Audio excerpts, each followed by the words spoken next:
اور خدا کو تکبر اور ریاکاری سے شدید نفرت ہے۔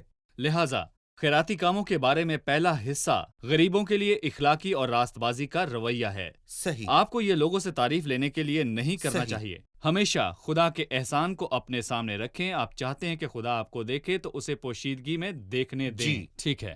مندرجہ ذیل حصہ 5ویں آیت سے دعا کے بارے میں بات کرتا ہے۔ لکھا ہے، اور جب تم دعا کرو تو ریاکاروں کی مانند نہ بنو، کیونکہ وہ عبادت خانوں میں اور بازاروں کے موڑوں پر کھڑے ہو کر دعا کرنا پسند کرتے ہیں تاکہ لوگ ان کو دیکھیں۔ میں تم سے سچ کہتا ہوں کہ وہ اپنا اجر پا چکے۔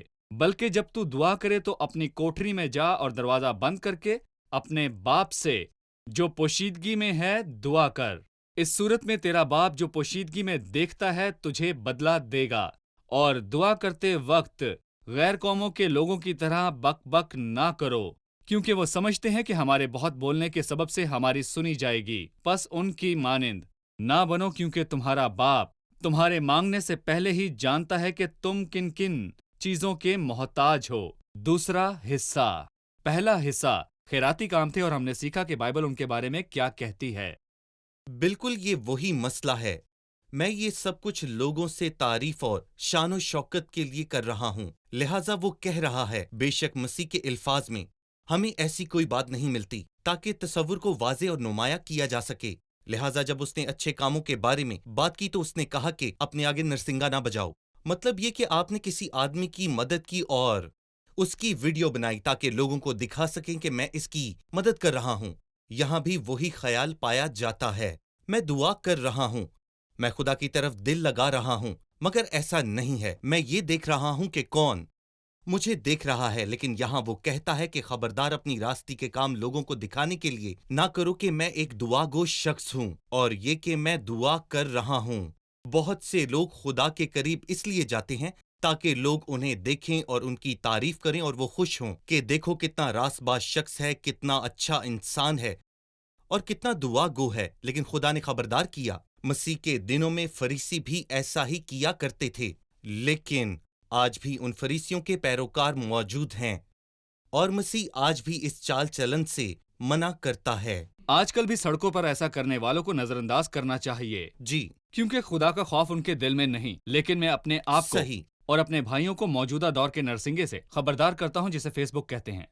خداوند ہمیں خیراتی کاموں اور دعا کے بارے میں تنبیہ کرتا ہے، لیکن ہم اس کے بالکل برعکس کرتے ہیں۔ جی، آپ کسی شخص کو فیس بک پر کسی غریب آدمی کی مدد کرتے ہوئے دیکھتے ہوں گے، جو کہ بالکل غلط ہے، اور لوگ تصویر کو دیکھ کر یہ سمجھتے ہیں کہ شاید اس نے اچھا کام کیا، اور کوئی بیواؤں کی مدد کرتے ہوئے تصویر فیس بک پر ڈال دیتا ہے، اور یہاں تک کہ عبادات کی لائیو کوریج بھی فیس بک پر چلائی جاتی ہے۔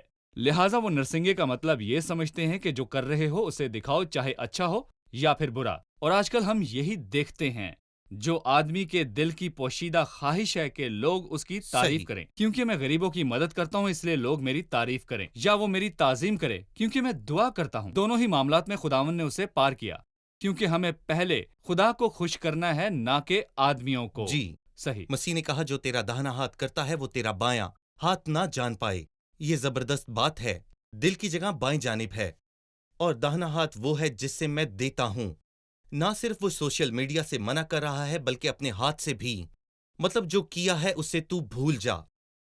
اس میں آپ کا ہی فائدہ ہے، آپ جو کرتے ہیں اس کو آپ بھول جائیں، لیکن یہ صرف خدا ہے جو آپ کریں گے وہ اسے نہیں بھولے گا۔ لیکن اگر آپ اسے دہرائیں گے تو ابدیہ کی مانند ہو جائیں گے۔ کیا میرے خدا کو خبر نہ ملی کہ میں نے بال کے نبی کے ساتھ کیا کیا؟ اس نے تو غور نہیں کیا۔ کیسے غور نہ کیا؟ صحیح۔ میں نے خدا کے بہت سے انبیاء کو کھانا دیا اور انہیں پانی پلایا۔ یہ بہت ہی غلط بات ہے۔ وہ اجر پا چکے۔ وہ اجر پا چکے۔ جی، ہم ایک چھوٹے سے وقفے کے بعد دوبارہ حاضر ہوں گے۔